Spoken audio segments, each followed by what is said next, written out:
하나님의 말씀은 요한복음 8장 12절 한 절 읽겠습니다.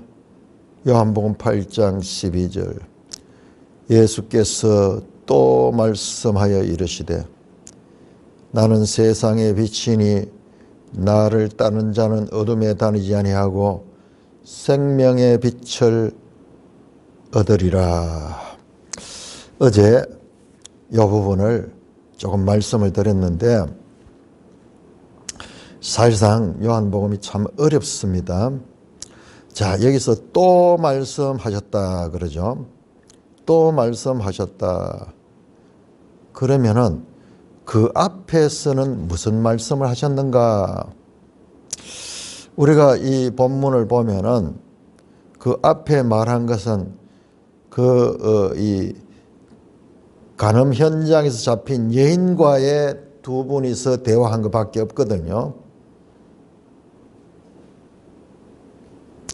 그러면은 그 여인에게 말한 건가? 그건 아니야.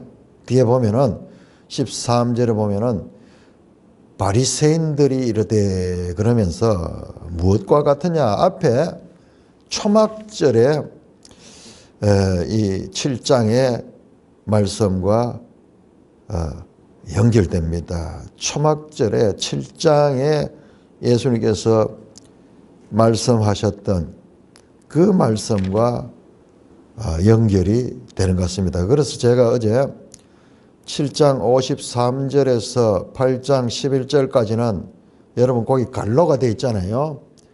자, 이것은 이 하룻밤 지났거든요. 그러니까는 8장 1절에 8장 2절에 아침에 다시 성전으로 돌아가요. 그러니까 감람산에서 주무시고 아침에 다시 돌아갔거든요. 그러나 7장은 초막절 마지막 날을 가리키는 내용이거든요.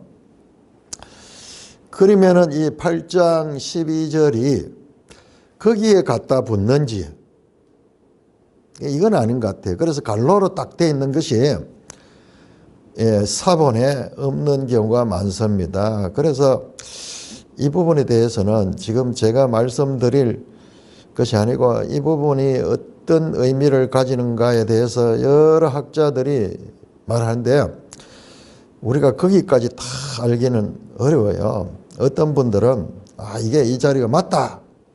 그리고 적절하다. 이 내용이 뭐 그렇게 주장하시는 분들도 있는데 제가 봤을 때는 우리가 조금 이제 그런 것들이 무리가 있어요. 왜 그러냐면 오늘 설교하는 내용과도 연결이 되게 그렇습니다. 제가 어제 12절에 세상의 빛이라는 이 말씀이 나오는 배경이 초막절 밤이 되면은 그 예루살렘 성전 이 높은 곳에서 그 등잔에 큰 횃불 같은 등잔을 불을 켜가지고 온 예루살렘을 비추는 빛의 축제가 있다고 말씀했습니다. 그 빛이 또 낮에 이렇게 물 부었던 그런 물들하고 연결돼 가지고 그 빛이 물에 반사되면은 또 이 장관이죠.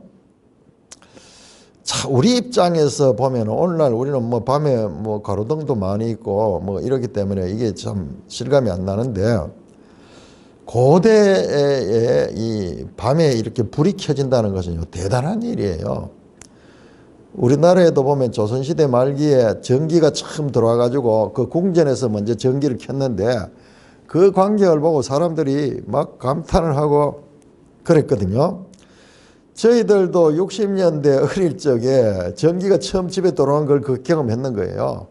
늘 뭐 촛불 같은 거 등잔불 이런 거 켜다가 그때 탁 이 전기 이 스위치를 켰을 때 불이 왔을 때 그 감격 와 대단했죠.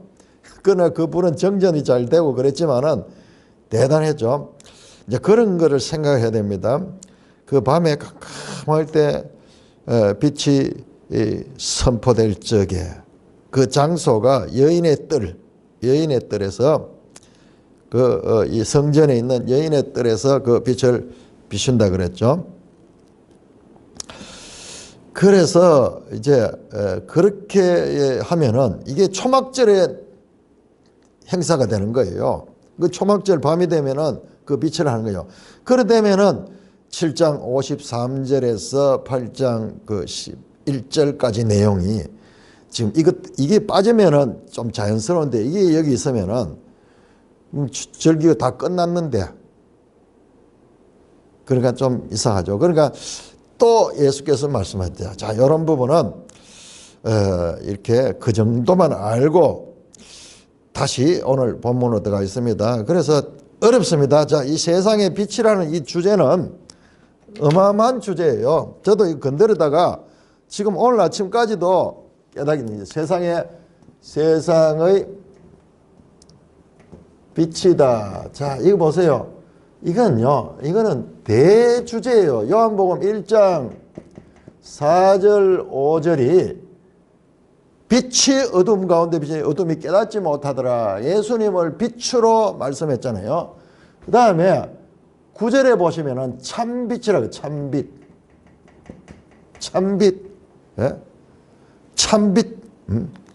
모든 빛의 이 본질. 예수님의 빛입니다. 지금 여기서 8장 12절에서 다시 이제 세상의 빛 주제가 나오죠. 이게요, 계속 나옵니다. 자, 9장 5절 한번 찾아봅시다. 9장 5절.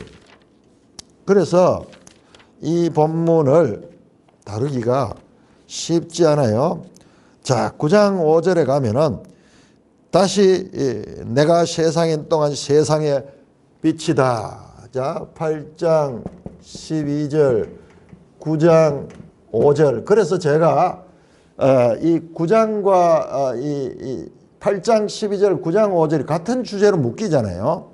그래서 이 날을 어떻게 정하느냐가 참 중요하다 하는 거예요. 자, 그래서 뿐만 아니라 저도 깜짝 놀랐는데 12장 35절, 36절 12장 35절에서 36절 그 다음에 다시 12장 46절 46절은 거의 자 12장까지가 1장에서 12장까지가 일부예요. 일부 표적의 책이라 그렇게 제목을 붙입니다. 학자들이 표적의 책. 마지막 표적이 뭐냐? 11장에 나오는 11장에 부활, 나사로를 살리는 나는 부활이요 생명이니 그게 7번째 표적이에요. 그 7개의 표적으로 되어 있는 일부가 나오고 13장에서 마지막 21장은 영광의 책이라고 영광의 책. 그 주제를 나중에 자세히 공부해보면 이런 제목이 왜 붙는가를 알 수 있어요. 그리고 이 12장까지는 제가 보니까는 다 끝을 낸 거예요. 이 시작과 인크루지오를 씁니다. 1장에 세례 요한 나오고 뜻밖에도 서시에 세례 요한 나오죠. 그 세례 요한이 1장 6절에 나옵니까? 1장 요한복음 1장 6절 나오네. 6절. 그 세례 요한 나오고 12장 마지막 또 세례 요한으로 끝이 나요. 세례 요한. 이렇게 인크로즈로 있는 거예요. 세례 요한은 뭡니까? 이 예수에 대해서 정언하러 하잖아요. 정언.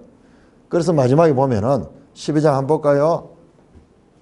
자, 그러니까 이걸 지금 한 장 한 장만 이렇게 연구해서도 안 되고 제가 이번엔 좀 감사한 것은 지금 이 내용이 어렵기 때문에 제가 다음 거를 지금 많이 준비를 하고 할 수 있거든요. 여러분 지금 제가 하루 그날 걸 설교를 하려고 하면은 그 시간을 4시간, 5시간 들어야 돼요. 그런데 이제 그러다 보면 그 본문에 막 급급하다 보면은 맥락을 또 놓치기 쉬운데 제가 이번에 조금 맥락을 가지고 보니까는 12장 한번 보세요. 자, 이런 게 중요합니다. 12장 여러분 46절에 보시면 46절에 12장 46절에 나는 빛으로 세상에 왔나니 무릇 나는 어둠에 거하지 않게 하노라. 여기 이게 지금 1장 4절 5절이에요. 빛이 어둠에 비추되 어둠이 깨닫지 못하더라. 빛으로 세상에 와서 나를 믿는 자는 어둠에 거하지 않게 하도록 하다. 이게 대주제예요. 이 빛 대제. 그 다음에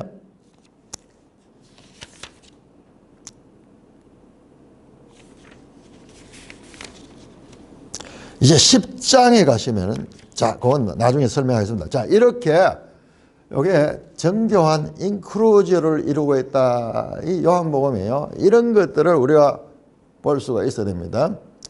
자, 그래서 그리고 빛으로 시작해서 빛으로 끝나잖아요. 빛. 46절 12장 46절에 다시 한번 빛으로 나오잖아요. 그러니까 이 빛 주제는 이렇게 연속성을 가지고 있어. 연속성을 가지고 있기 때문에 정말 이 다루기가 쉽지 않습니다. 그냥 뭐 한 절 한 절 뜻 이해하는 걸 할 수 있어요. 그렇지만은 이 구조적으로 이 말씀 요한복음이 가지는 그 의미를 제대로 깨닫기 위해서는 이렇게 이 깊은 연구를 해야 된다는 것입니다. 또 빛 문제 다시 나올 때 이야기를 했습니다. 자, 요 빛 이야기가 어떻게 연결되냐? 9장에 가면은 9장에 나오는 이야기는요, 소경 이야기, 소경. 소경이 누구예요? 소경은 빛을 보지 못하는 자예요. 우리가 눈을 떠서도 세상을 보지 못하는 건 빛을 보지 못하기 때문에 그런 거예요. 우리가 보는 것은 빛을 통해서 우리 시각은 빛과 연관이 되어 있는 거예요. 빛을 감지할 수 있느냐 없느냐. 눈을 뜨고도 보이지 않는 사람이 있어요. 당달봉사라고 하냐. 자, 그런 것들은, 그래서 예수님께서 눈이 어두우면 온몸이 어두워진다. 근데 눈이 밝으면은 반대로 모든 것을 밝게 볼 수 있는 거죠. 그러니까 빛이 없으면은 어둠이 얼마나 심하겠느냐. 눈과 빛은 항상 연결되어서 다루어지는데 9장에서 소경 이야기 나오면서 여기서 또 세상의 빛이라 이 말씀이 8장 12절 나오니까는 이 관계도 이게 서로 연결되는 것으로 볼 수 있는데 그런데 지금부터 나오는 내용들이 더 어려운 내용들이 나와요. 8장에. 그렇기 때문에 이 주제를 놓치기 쉬운데 한번 꾹 참고 들어가면서 이 나무 하나하나를 자세히 보고 나중에 또 숲을 또 봐야 돼요. 그러면은 큰 요한복음의 정말 이 깊은 내용들을 우리가 알 수 있습니다. 자, 생명의 빛이 어디리라. 그렇게 예수님께서 자기 자신을 선포했습니다. 나는 세상의 빛이다. 에고 에이미. 여기 나오는 거예요. 이게 에고 에이미. 예. 빛이 포거든요. 코스모. 세상의 빛이다. 에고 에이미. 유명한 에고 에이미. 나는 생명의 떡이다. 나는 세상의 빛이다. 이와 같은 예수님의 자기 규정 7개가 나오는데 그 7개 가운데서 이것이 세상의 빛 이야기가 지금 나옵니다. 이 세상의 빛은 말씀드렸듯이 9장 5절에 또 나와요. 또 나오고 저 12장까지 이렇게 연결이 되니까는 이 빛이란 주제를 놓치지 않고 이 본문을 봐야 됩니다. 그런데 제가 어제 연구를 하다 참 귀한 걸 발견했는데, 자, 초막절 절기가 빛의 축제의 절기거든요. 초막절 저녁이 되면은 그거는 우리 성경에는 안 나옵니다.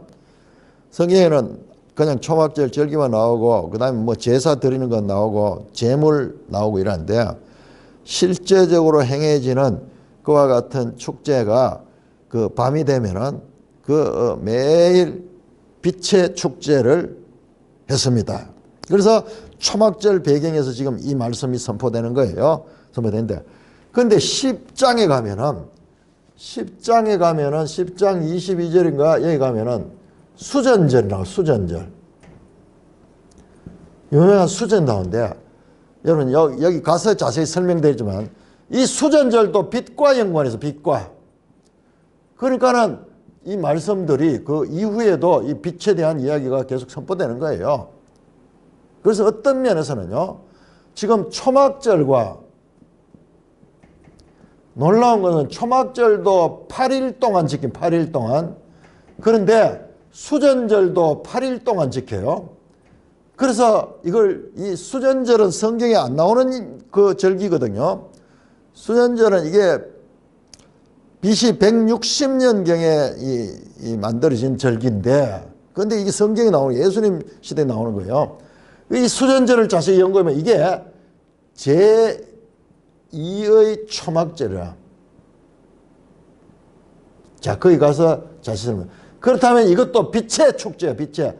지금 한우카 가는 절기가 지금도 있는데, 여러분들 인터넷에 들어가서 한우카를 치면요, 그 상품들 나와요, 상품 파는 거. 불 켜는 그 다음에 촛대가 요거는 9개로 돼 있어, 9개. 그러니까는 보통 등잔은 7개잖아요. 7개, 중간에 1개 있고 좌우로 3개인데 요거는 중간에 1개 있고 좌우로 4개가 있어. 그래서 이 8일 동안 하루하루 불을 켜는 그런 의식이에요. 그러니까는 이 수전절에 지금 이게 전부 절기와 연결돼서 나오는 내용들이잖아요. 그러니까 이게 아주 의미심장한, 이거 연구한다고 시간이 많이 걸렸어요. 자, 그렇게 보면은 지금 이 요한복음의 이 구조는요, 아는 게 쉽지 않아요. 지금 이것도 초막절 배경에서 봐야 된다고 말씀을 드린 겁니다. 그 본문이 나올 적에 또 자세히 한번 보겠습니다. 크게 한번 봤고요. 자, 13절에서 18절까지 교독합니다. 13절에서 18절.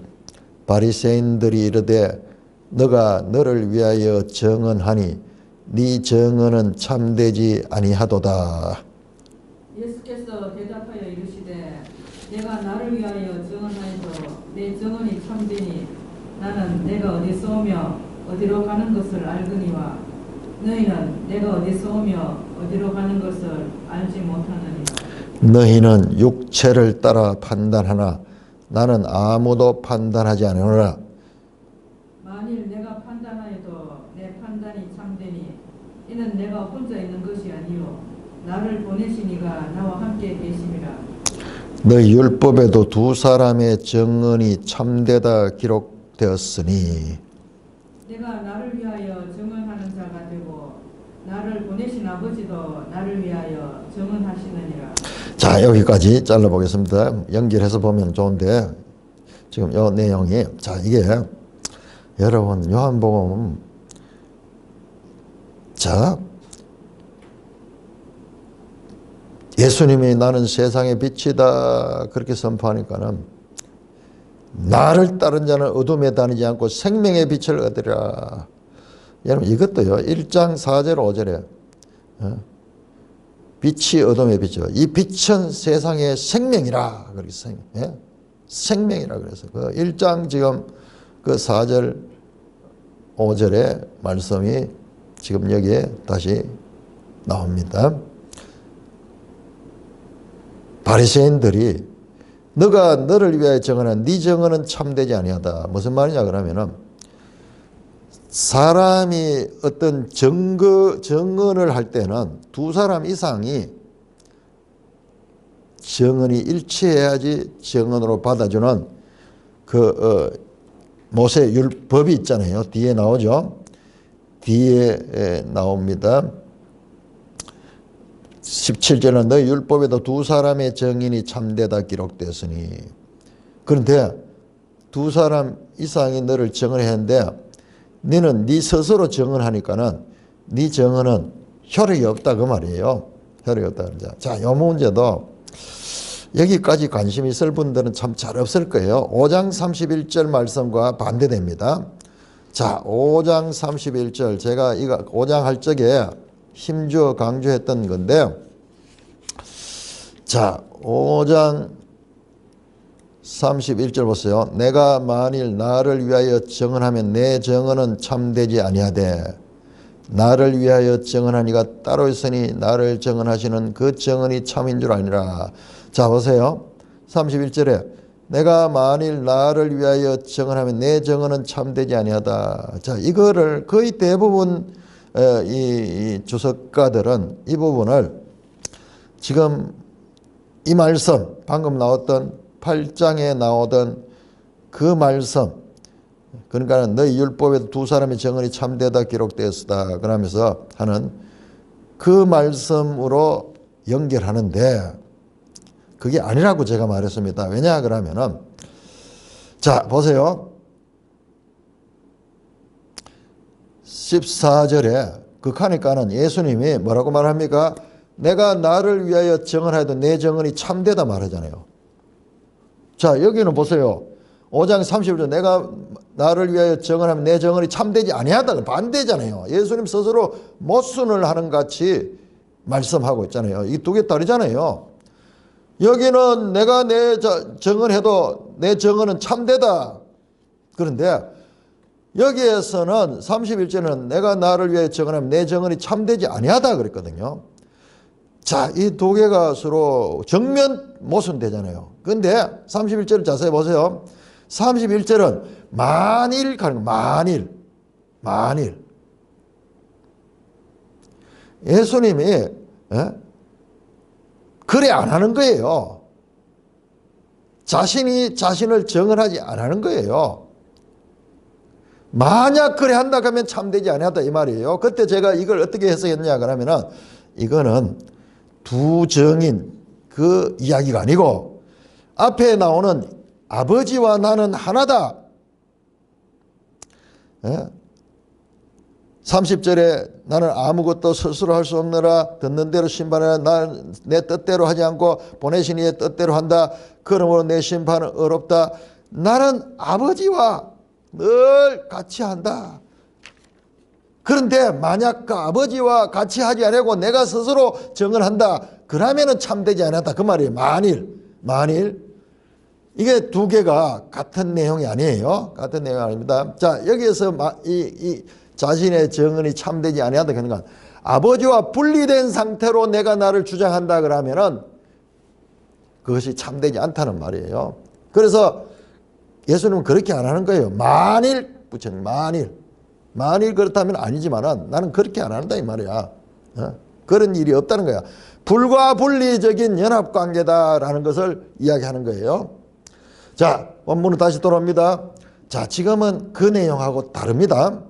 이거 읽다 보면은 비슷한 말인데 여는 또 이렇겠다 저겠다 하는 것 같은데 이 상황 자체가 달라요. 자, 이거는 그 말이 맞아요. 이거는 나를 위하여 정언한 내 정언이 참되다. 그 이유를 설명하는 거예요. 왜냐 그러면 나는 내가 어디 쏘며 어디로 가는 것을 알거니와 너희는 내가 어디 쏘며 어디로 가는 것을 알지 못하는. 요거는 빼버리고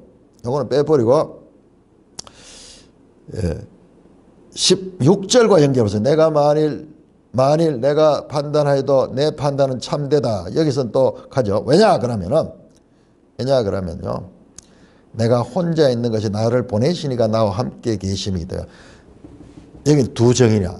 자신과 자신을 보내신 하나님이 함께 계시기 때문에. 그래서 두 정인이라는 거예요.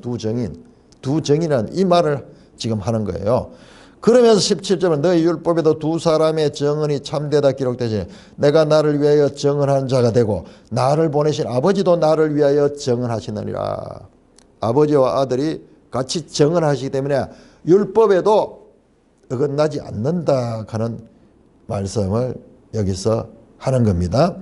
그러니까는 여기에서 내가 나를 정언해도 내 정언이 참되다는 것은 내가 아버지와 함께 하기 때문에 내 정언은 아버지의 정언이고 두 정인이다 그 말입니다. 자, 그러면서 중간에 나는 내가 어디 쏘며 어디로 가는 것을 알고 너희는 내가 어디 쏘며 어디로 가는 것을 알지 못하느라. 알 수 없도록 되어 있죠. 알 수가 없습니다. 예수님이 어디서 와서 어디로 가는지는 우리의 인간의 이성적 영역의 한계를 초월하는 것이죠. 초월하는 것이요. 너희는 육체를 따라 판단하나 나는 아무도 판단하지. 자, 너희는 육체를 따라 판단하나 보이는 것, 물질적인 것, 푸스케로 이게 사르카네, 사르카. 그러니까는 우리 인간 혈과 육칼적의 그 인간을 나타내는 그런 하나의 제유법적인 표현이거든요. 자, 육체를 따라 판단하는 그게 우리 인간의 한계예요. 우리가 앞에서 나오죠. 7장 24절에 외모로 판단하지 마라. 그리고 공의로 판단하라. 그 말씀하고 맥락이 같은 거예요. 우리는 보이는 것, 드러난 것밖에 보고 판단하지 못해요. 예수님이 혼자 있으니까는 혼자 자기가 자기 혼자 스스로 정언하니까 정언이 참되지 않다. 그러는 거야. 그런데 아니야. 나는 내 아버지와 함께 아버지도 나를 정언하고 나도 아버지를 정언한다. 그렇기 때문에 너희 율법하고도 맞다. 그 말이에요. 그 말이에요. 자, 16절에 만일 내가 판단해도 5장 31절 똑같네요. 만일 내가 판단해도 내 판단은 참되다. 왜냐? 이는 내가 혼자 있는 것이 나를 보내시니가 나와 함께 있으니까. 그러니까는 아버지도 나의 증인이고 나도 스스로 증언하기 때문에 율법에 모세의 법에도 맞다 하는 말을 하시다가 아버지가 나왔는 거야. 아버지가. 그러니까 이제 19절에서 20절 교독합니다. 이에 그들이 묻되 네 아버지가 어디 있느냐. 예수께서 대답하시되 너희는 나를 알지 못하고 내 아버지를 알지 못하는도다. 나를 알았더라면 내 아버지도 알았으리라. 이 말씀은 성전에서 가르치실 때 헌금 앞에서 하셨으나 잡는 사람이 없으니 이는 거의 때가 아직 이르지 않았습니다. 자, 이게 뭐냐 그러면은 그러니까는 아버지가 나를 정언한다. 결국 하나님이 나를 정언한다. 그러니까 이에 그들이 네 아버지 어디 있느냐? 지금 이들은 예수님이 누군가를 지금 정체를 밝히려고 하는 거예요. 그러니까는 예수께서 너희는 나를 알지 못하고 내 아버지를 알지 못한다. 나를 알다면 내 아버지도 알다. 나와 아버지가 같은 곳에서 왔다는 거죠. 그러니까는 육체로 판단하니까는 이게 지금 말이 안 되는 이야기죠. 자, 그래서 이 말씀은 성전에서 가르칠 때 헌금 앞에서 하셨으나 잡는 사람이 없으니 이는 그의 때가 아직 이르지 않았다. 이게요. 사람들이 이 말을 하면 그대로 잡아 신성모독이라고. 왜냐 그럼 5장에서도요. 5장 18절에도 보면은 내 아버지께서 일하니 나도 일한다. 안식일 문제를 삼았을 때 내 아버지께서 일하니 나도 일한다. 그러니까 그 사람들이 듣고 뚜껑이 열리는 거예요. 자기를 하나님과 동등하다 하니까는 예수님을 그때부터 죽이려고 하는 거예요. 죽이려고 하는 거예요. 지금 이 말도 똑같은 거예요. 하나님이 내 아버지다 그 말이야. 너희들 알지 못하지만은 나는 안다. 그러면 너희가 나를 바로 안다 하면 내 아버지도 알았겠다. 하나님이 자기 아버지라 그러니까는 성전에서 사람들이 잡아야 되는 거예요. 이거. 그런데 잡는 사람이 없으니 이는 그의 때가 아직 이르지 않았다. 사실 이야기 들으면은 예수님을 딱 현장 체포범으로 신성모독죄로 잡아야 되는데 그러지 못하는 하나님께서 그것을 막으시는 거예요. 이 말씀은 성전에서 가르칠 때 헌금 앞에서 하셨으니 아마 이게 여인의 뜰에 있는 그 헌금함일 것입니다. 성전에서 가르치실 때 디다케. 그러니까 보세요. 지금 성전이잖아요. 성전에서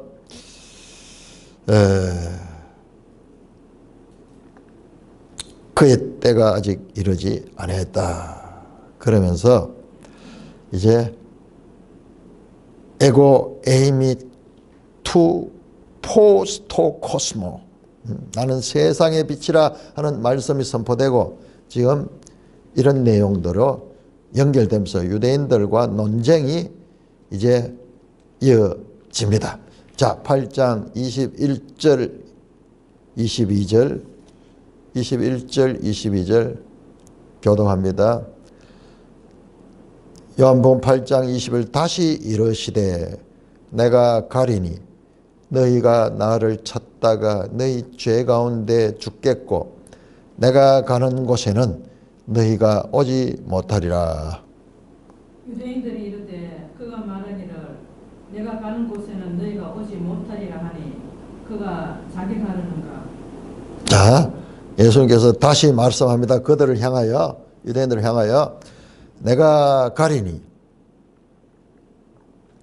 예수님이 지금까지 이제 이 말씀은 절제해왔는데 7장 마지막 부분이다.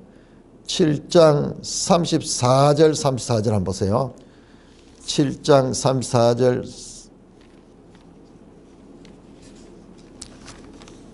처음으로 33절 보세요. 내가 너희와 함께 조금 더 있다가 나를 보내신 에게 돌아가겠노라. 휘파하고 너희가 나를 찾아도 만나지 못할 터에 나 있는 곳에 오지도 못하리라. 지금 똑같은 말씀이잖아요. 자, 방금 읽었던 8장 21절 너희가 나를 찾다가 너희 죄가 짓고 내가 가는 곳에 너희는 오지 못하리라. 지금 똑같은 말씀이요. 그러니까 자세히 보면요, 같은 말이 계속 반복되고 있어요. 5장에도 이와 비슷한 말을 했고 지금 계속 예수님이 누구신가, 예수님의 정체를 계속 드러내는 말씀합니다. 이제 예수님이 휘파하고 간다 하는 말을 합니다. 자, 지금 유대인들이 계속 죽이려고 하죠. 이제 십자가 사건으로부터 이제 올라가시는 거예요. 가는 이야기를 계속 하는 겁니다. 너희가 나를 찾다가 너희 죄 가운데 죽겠고 내가 가고 나면은 너희들이 나를 찾다가 나를 만나지 못하고 죄 가운데서 죽을 것이고 내가 가는 곳에는 너희가 올 수도 없다. 여기도요, 오지 못하리라. 오우 두나마이, 올 수 없는 것이요. 올 수 있는 그런 능력 자체가 안 되는 거예요. 자, 유대인들이 이르되 그가 말하기를 내가 가는 곳에 너희가 오지 못하는 그가 자기란가. 예수님 간다 그러니까는, 그리고 또 너희는 오지 못한다 그러니까는 딱 감을 잡았는 거예요. 아, 이게 스스로 죽는다는 말인가? 스스로 죽는다는 말인가? 자결하는가? 그렇게 말했습니다. 이게 유대인들이 항상 예수님 말하면 육적으로 해석하죠. 오해 시리즈 계속 나오죠. 자, 여기도 놀랍게도 그 7장에서도 똑같은 오해를 했듯이 7장 35, 36절에 보면 지가 간다는 게 어디 가느냐? 그 헬라인들한테 가가지고 그들을 가리키려고 하는가? 그 이야기를 했죠. 자, 여기는 자, 간다 그러니까 이제 죽는가? 스스로 이제 자살한단 말인가? 이런 식으로 오해를 하는 거예요. 그런데 그때도 7장 33절, 34절 이하에서도 그 말이 맞았어요. 헬라인들의 예수님이 직접 가지는 않았지만은 결과적으로는 헬라인들에게 그 디아스포라 유대인들에게 그 헬라 지역에 사는 그들에게 제자들을 통해서 복음이 전파되는 그 일이 그들은 알지 못하고 비난하는 듯이 조롱하는 듯이 말했지만 그 말씀이 이루어졌어요. 지금 이 말씀도 그가 자살하려고 하는가 하지만은 사실상 예수님은 10장 17절 18절만 자발적으로 죽은 거예요. 예수님의 십자가는 자발적인 죽음입니다. 빌라도가 잘못했고 가야바가 잘못했고 유대인들이 잘못해서 그런 것이 아니라 예수님이 자발적으로 죽으시는 거예요. 자발적으로 죽으시는 거예요. 그러니까 스스로 죽음을 당하는가 하시는 이 말이 맞는 거예요. 맞는 거예요. 아이러니하죠. 아이러니하게 유대인들은 지금 육적인 이야기를 하면서도 사실상 참말을 하는 거예요. 바른 말을 지금 하고 있는. 이게 계속 여기 요한복음의 아이러니입니다. 아이러니. 나중에 보면은 가야바도 예수님을 탁 처형하면서 어떻게 하고자 하냐면 한 사람이 죽어서 많은 사람이 살리는 것이 그것이 유익하다 그러면서 예수님을 죽이기로 작전하는데 사실상 그들은 그냥 예수님을 죽이고 그 당시 시대를 좀 평정시키려 하는 뜻이었지만 그 말을 했지만 그러나 그것은 궁극적으로 온 세상을 구원하는 하나님의 뜻을 이루는 말입니다. 그러니까 이런 아이러니가 계속 나오고 있습니다. 자, 23절, 24절 교독합니다. 예수께서 이르시되 너희는 아래에서 났고 나는 위에서 났으며 너희는 세상에 속하였고 나는 이 세상에 속하지 아니하였느니라. 그러므로 내가 너희에게 말하기를 너희가 너희 죄 가운데서 죽으리라 하였노라. 너희가 만일 내가 그인 줄 믿지 아니하면 너희 죄 가운데서 죽으리라. 자, 보세요. 이 말씀을 잘 봐야 됩니다. 자, 예수님이 너희는 아래에서 났고 나는 위에서 납니다. 위다, 위, 아노텐, 하늘에서 또는 위에서. 너희는 세상에서 나는 세상에 속하지 않았다. 자, 예수님과 그 유대인들과의 질적인 차이. 오시는 곳이 다르고 가는 곳이 달라요. 속한 것이 다릅니다. 그래서 요한복음에서 계속 나오는 이원론적인 관계, 땅과 하늘, 육체와 영, 위와 아래, 이 이원론적인 이와 같은 관계에서 예수님은 가시는 곳이 어디냐 그러면은 그 내가 원래 속했던 그 위로 가신다는 그 말인데 알지 못하는 거예요. 늘 이 아래 수준에서밖에 말하지 못하는 거예요. 자, 그러므로 24절에 내가 너희에게 말하기에 너희가 너희 죄 가운데 죽으라. 언제 말했습니까? 바로 21절에 맞잖아요. 너희가 나를 찾다 너희 죄 가운데 죽겠더라.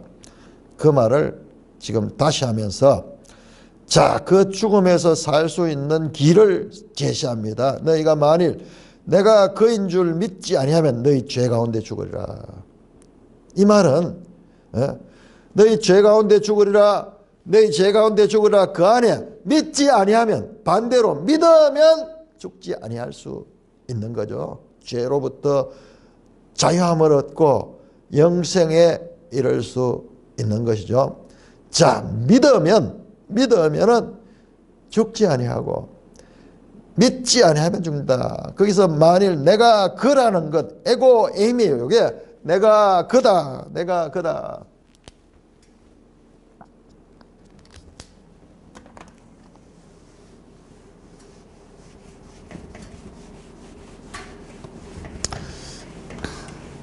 지금 다루고 있는 부분들은 그냥 한번 들어서 알 수 있는 내용이 아니에요. 계속 반복해야 됩니다. 내가 우리 번역에는 참 이게 내가 그다. 유대인들은 알아요. 이게 무슨 말인지. 이게 에고 에임입니다. 나는 스스로 있는 자다. 하나님 이름이죠. 하나님 이름. 뭡니까? 에임이 가는 거 이게 존재한다는 존재. 나는 존재자다 이 말이에요. 그러니까 지금 이 말이 이게 출애굽기 3장에 하나님께서 모세에게 자신을 계시할 때 나는 스스로 있는 자라 했는 그러니까 예수님이 내가 그인 줄 믿지 아니하면 내가 하나님의 아들 또는 하나님인 줄 나를 믿지 않으면 너희가 죄 가운데 죽을 것이고 만약 내가 그인 줄 하나님인 줄 믿는다면 너희가 죄에서 사함을 받고 죄 사함을 받게 되니까는 영생을 얻게 되는 거예요. 영생. 너희가 죽는 것은 죄 때문에 죽는 것이요. 죄와 죽음. 이것은 불가분리적인 관계입니다. 죄의 삭선 사망인 거예요. 문제는 그러면은 죄를 없이 하면은 사망이 없어지는 거예요. 죄와 사망의 이 연동 관계. 거꾸로 말하면은 너희가 이 나를 믿으면은 죄가 없어서 의롭게 되고 칭의라고 하죠. 의롭게 되고 그리고 사망에서 생명으로 옮겨지느라. 이 바울이 이걸 다 정리를 하잖아요. 로마서가. 죄의 삭선 사망이요. 우리 주 예수 그리스도 안에 있을 것은 영원한 생명이다. 생명이다. 그 말씀이 여기서 나온 거예요. 예수님의 이 한 말씀에서 나옵니다. 근본적인 죄는 무엇이냐? 예수님을 믿지 않고 생명을 거부한 것입니다. 내가 그인 줄, 내가 하나님인 줄 믿으면은 살리라. 그러나 너희가 믿지 않으면 너희 죄 가운데 살다가 죄로 인하여 죽을 것이다. 말씀합니다. 자, 25절입니다. 25절. 그들이 말하되 네가 누구냐? 예수께서 이르시되 나는 처음부터 너에게 말하여 온 자니라. 여러분, 참 이게요. 그래서 그들이 묻습니다. 유대인들이. 네가 누구길래? 네가 누구길래? 도대체 네가 위에서 났다가고 네를 믿지 아니하면은 영원한 이 죄 가운데 죽는다 간대. 그럼 네가 도대체 누구냐? 자, 이들의 질문을 통해서 우리는 계속 예수님을 알아갑니다. 예수님이 스스로 지금 이들의 질문에 답변하시면서 자신의 정체성을 드러내십니다. 자, 예수께서 나는 처음부터 너에게 말하여 온 자니라. 야, 이게 어려운 이건 지금 성경학자들도 이 말씀을 해석하는데 이게 헬라어로 텐 아르케호 티카이 랄레오 휴민, 너에게 아르케 처음부터 너에게 말하여 온 자니라. 말했는 자도 아니고 말하여 과거부터 말해가지고 지금 현재까지 이르는 그와 같은 시제입니다. 아주 독특한 시제죠. 이것도 내가 거락하는 것도 목적이 없어. 나는 존재한다. 나는 존재자다. 이런 말이야. 자, 그런데 그들이 거듭 물으니까 예수께서 나는 처음부터 너에게 말한 자다. 이 말씀은요.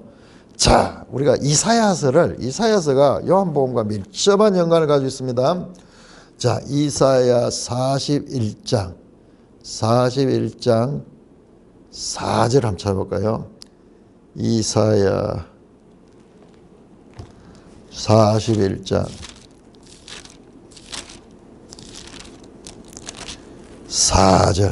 4절. 누가 이 일을 누가 행하였느냐? 누가 이루었느냐? 누가 처음부터 만대를 불러냈느냐? 나 여호와라. 처음에도 나요, 나중에 숫자도 내가 곧 그니라. 여기 내가 곧 그가 이거예요. 내가 그다는 거, 내가 그 에고 에이미.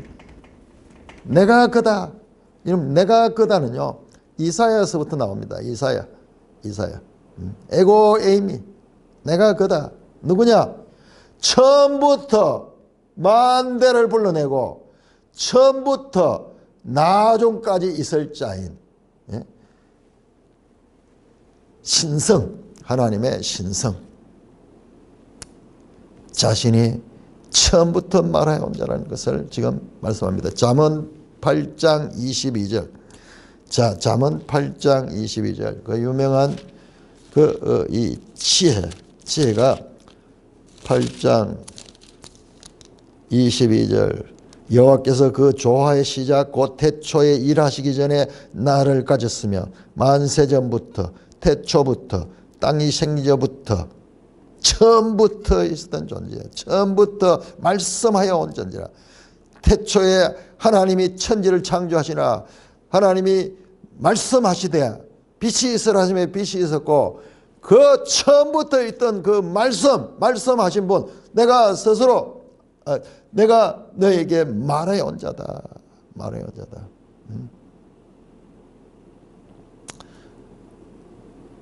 예수님의 신성을 드립니다. 매일성의 해설도 스스로 계신 하나님이라고 말한다. 그렇게 지금 이 하나님이 자기 신성을 지금 드러내고 있습니다. 그들의 질문에 자 26절에서 30절 교독합니다. 26절 내가 너에게 대하여 말하고 판단할 것이 많으나 나를 보내신 이가 참되심에 내가 그에게 들은 그것을 세상에 말하노라 하시되. 그들은 아버지를 가리켜 말씀하신 줄을 깨닫지 못하더라. 예수께서 이르시되 너희가 인자를 든 후에 내가 그인 줄 알고 또 내가 스스로 아무것도 하지 아니하고 오직 아버지께서 가르친 대로 이런 것을 말한 줄도 알리라. 나를 보내신 이가 나와 함께 하시도다. 나는 항상 그가 기뻐하시는 일을 행함으로 나를 혼자 두지 아니하셨느니라. 이 말씀을 하심에 많은 사람이 믿더라. 자, 다시 말씀합니다. 28절 예수께서 너희가 인자를 든 후에 내가 그인 줄 알게 될 것이다. 인자를 들다. 이 3장 13절 14절 모세가 광야에서 이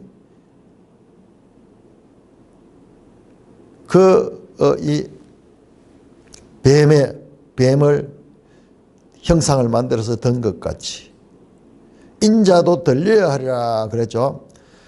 너희가 인자를 든 후에 이게 십자가를 가리킵니다. 십자가뿐만 아니라 십자가 들리죠. 그 다음에 부활하시고 성천하시는까지 다 여기 연결됩니다. 영광의 길.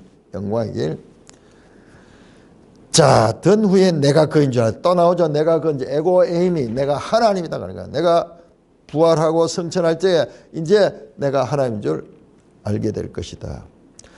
또 내가 스스로 아무것도 하지 않고 오직 아버지께 가르친 대로 이런 것을 말한 줄도 알리라. 앞에 계속 나왔죠. 5장 19절, 5장 30절, 8장 15절에도 나왔죠. 내가 스스로 아무것도 하지 않고 아버지와 아들의 관계가 불가분리적인 상호 내주하는 관계야. 오직 아버지께서 가르친 대로 이런 것을 말한 줄도 알리라. 내가 말하는 것도 아버지께서 가르친 대로 지금 말한다. 나를 보내시니가 나와 함께 하시도다. 나는 항상 그의 기뻐하는 일을 하면 나를 혼자 두지 아니했느라. 계속 아버지와 자신의 상호 연관성, 상호 내주하시는 그와 같은 관계. 그래서 그가 내가 기뻐하는 일을 함으로 나를 혼자 두지 않는다. 아버지와 아들은 불가분리적인 상호 연관 관계를 맺고 있는 것임을 말씀하고 있습니다. 이 말씀하시면 많은 사람이 믿더라. 자, 31절부터 아주 유명한 말씀이 나옵니다. 31절, 31절. 그러므로 예수께서 자기를 믿은 유대인들에게 이르시되 너희가 내 말에 거하면 참으로 내 제자가 되고 진리를 알지니 진리가 너희를 자유롭게 하리라. 자, 여기 나오죠. 자기를 믿은 유대인에게 이르시되 자기를 믿은 자가 누구예요? 바로 앞에 나왔죠. 30절에 많은 사람이 믿더라. 이 말씀을 하시면 많은 사람이 믿더라. 그러므로 예수께서 자기를 믿은 유대인에게 이르시되 너희가 내 말에 거하면 참으로 내 제자가 되고 진리를 알지니 진리가 너희를 자유롭게 하리라. 예수님 말씀은 너무나 이 본질적인 말씀을 하니까는 우리 일반인들은 알아듣지 못하는 거예요. 나중에 설명합니다. 이것을 내 말에 거하면, 말에 어떻게 거하죠? 요한복음에 아주 중요한 동사가 거하다, 메노 하는 겁니다. 거하다 계속 나오죠. 내 말에 거하면은 참으로 내 제자가 되고, 여기 참으로 하는 말 알레토스. 진리를 알지니, 진리가 요 참으로 똑같은 거잖아요. 알레테이야. 진리가 너희를 자유롭게 하라. 자, 여기 진리란 말이 3개 나왔습니다. 우리 번역에는 2개지만은 참으로 하는 게 31절에 참으로도 진리. 그 다음에 진리 2번 나오죠. 32절에 진리가 너희를 자유롭게 하라. 너무나 본질적인 말씀이기 때문에 이게 도대체 무슨 말씀인가? 자, 그들의 반응을 통해서 우리는 알게 됩니다. 33절에서 36절까지 교독합니다. 그들이 대답하되 우리가 아브라함의 자손이라 남의 종이 된 적이 없거늘 어찌하여 우리가 자유롭게 되리라 하느냐. 예수께서 대답하시되 진실로 진실로 너에게 이르노니 죄를 범하는 자마다 죄의 종이라. 종은 영원히 집에 거하지 못하되 아들은 영원히 거하나니. 그러므로 아들이 너희를 자유롭게 하면 너희가 참으로 자유로우니라. 엄청난 내용입니다.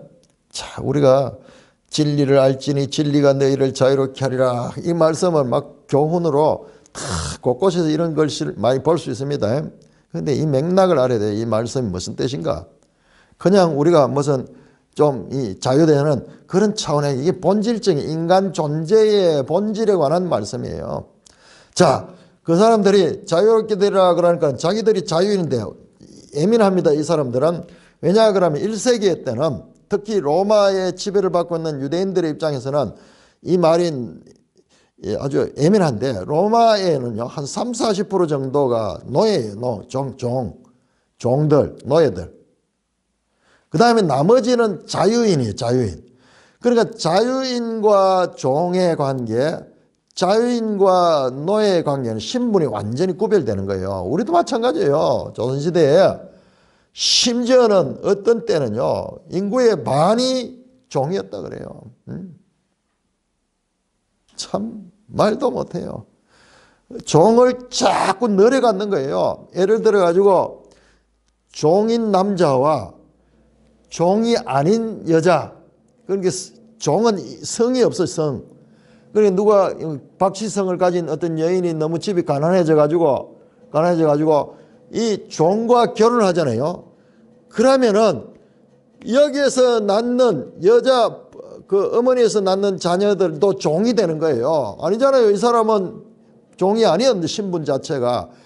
자, 이래 되니까는 종의 수가 점점 늘어가니까는 국가적으로 점점 종이 많으니까 부자가 되는 거예요. 양반들도 종을 많이 거느리면은 그게 재산이야. 재산이야. 그런 시대를 살았는 거예요. 그러니까 지금 아주 예민한 거예요. 그래 자유롭게 하라고 하는 게 종이라는 가수 생각을 탁 하면서 무슨 소리 하노? 우리는 아브라함의 자손이야. 남의 종이 된 적 없거든. 우리를 자유롭게 하라고 하는 거 네가 우리를 종으로 본단 말이냐? 그러면서 반발하죠. 지금 알아듣지를 못하죠. 늘 영적인 이야기를 육적으로 대답하는 오해 시리즈가 다시 여기에 나옵니다. 자, 그러자 예수님께서 설명합니다. 강조해서 진실로 여러분 여기에도 진실로도 사실상은 그 진리하고 같은 말이에요. 이거는 원어에서는 예수님이 지금 헬라어로 기록됐잖아요. 그런데 이거는 헬라어지만은 히브리어를 소리 나는 대로 했는 거예요. 아멘. 여러분 히브리어로 진리가 뭐냐 하면은 진리가 에메트. 아멘 가는 게 거기서 나오는 에메트. 아멘 가는 게 뭡니까? 우리가 진실로 믿습니다. 진실로 믿습니다. 그런 표현이잖아요. 우리 아멘 갈 적에. 그러니까 여기 좀 이 원어를 가지고 이렇게 보면요. 전부 참으로도 진리고 그다음에 진실로 이것도 진리예요. 진리가 막 쏟아지는 거예요. 진리가 막 쏟아지는 거예요. 자, 강조죠. 2번이나 반복합니다. 자, 우리가 종이 아니라 그랬는데 너희가 종이다. 설명합니다. 죄를 범하는 자마다 죄의 종이다. 너희는 로마의 종이 아니라 죄의 종이다. 왜? 죄를 범하기 때문에. 아니 이들이 지금 무슨 죄를 범하고 있습니까? 자, 이들은 지금 예수님을 나중에 보면 죽이려고 그래요. 죄의 종이다. 자, 그러면서 종은 영원히 집에 거하지 못하되 아들은 영원히 거하느니. 이 말씀은요 뭐냐 그러면은 이게 이제 창세기에 이 사도 바울이 전부 이걸 갈라디아 4장에서 설명하잖아요. 사도 바울의 로마서 갈라디아서는 지금 예수님의 이 말씀을 해석한 거예요. 예수님은 그냥 선포했지만은 사도 바울이 죄의 종이라는 의미가 뭔가 그걸 다 설명하는 것이 로마서 6장 갈라디아서 3장, 4장, 그겁니다. 그겁니다. 로마서 6장 16절에서 20절에 보면은 이 죄의 종이 뭔가에 대해서 자세히 설명해요. 이 사람들은 죄의 종이라는 개념 자체를 모르는 거예요. 예수님이 지금 폭탄 선언을 합니다. 죄의 종이다. 그러면서 종은 영원히 집에 가지 못하되 아들은 영원히 가느니. 여러분 갈라디아 4장 30절에서 그 이하의 내용이 뭐냐 그러면은 사라와 하갈을 이야기합니다. 사라는 자유하는 여인, 그다음 하갈은 종이었죠. 원래 종이고 두 아들이 있는데 하나는 이삭, 약속의 자녀.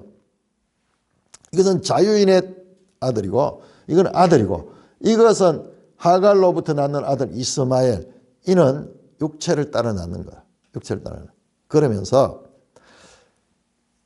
종과 아들은 한 집에 있지 못하고 이 아브라함이 하갈과 그 아들을 추방하잖아요. 그 이야기라.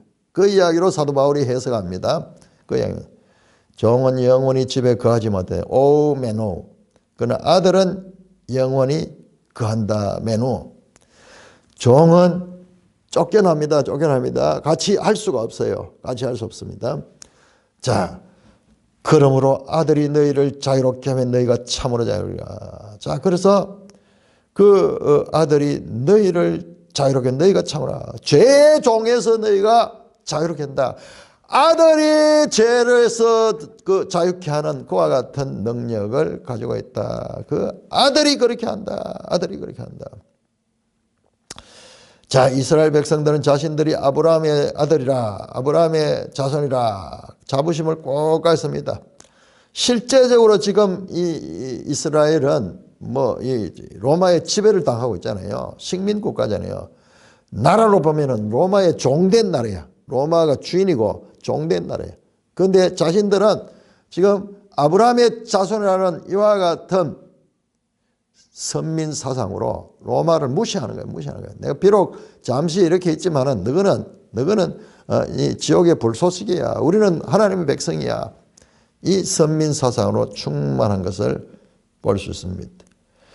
그러나 그들은 예수님의 말씀은 그와 같은 육적이고 세상적인 의미가 아니라 영적인 죄의 종인 것을 알아요. 이 죄 문제를 해결하고 이 죄의 종에서 벗어나는 것이 참 자유인이 되는 것인데 그것은 아들로 말미암아 자유게 된다.